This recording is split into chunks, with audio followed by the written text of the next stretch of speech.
இந்த ஒரு வெப்சைட் மட்டும் உங்களுடைய ஸ்கூல் காலேஜுக்கு தெரியாம பாத்துக்கோங்க. ஏன்னா ஸ்கூல் காலேஜ்ல கொடுக்குற அசைன்மெண்ட்டை நம்ம எழுதின காலம்லாம் போய் இப்போ வந்து பாத்தீங்கன்னா சாட் ஜிபிடி, ஜெமினி ஏஐ இந்த மாதிரி ஏகப்பட்ட ஏஐஸ்லாம் இருக்கு.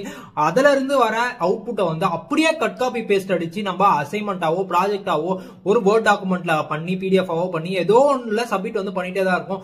இப்படி பண்ணும்போது கண்டிப்பா டீச்சர்ஸ் எல்லாருமே இன்னும் ஷார்ப்பர் ஆயிட்டாங்க. அவங்க எல்லாருமே ஈஸியா கண்டுபிடிச்சிடறாங்க. இது வந்து பாத்தீங்கன்னா சாட் ஜிபிடி எழுதி கொடுத்தது, இது வந்து ஹியூமன் எழுதுனது அப்படின்ற மாதிரி ஈஸியா பிரிக்கிற அளவுக்கு அதுக்கு கூட ஒரு ஏஐ வெப்சைட் இருக்கு. அதுல கூட மாட்டாம இருக்கணும் அப்படின்னீங்கன்னா ஏஐ ஹியூமனைசர் அப்படின்னு சொல்லிட்டு இப்போ ஸ்கிரீன்ல தெரியுற இந்த வெப்சைட் போயிட்டு நீங்க சாட் ஜிபிடியோ இல்ல வேற எந்த ஏஐ வெப்சைட்ல இருந்து நீங்க உங்களுடைய கண்டென்ட் எடுத்தீங்களோ அதை அப்படியே காப்பி பண்ணி இதுல வந்து பேஸ்ட் பண்ணிட்டு கீழே ஹியூமன் அப்படின்றத வந்து கிளிக் பண்ணுங்க.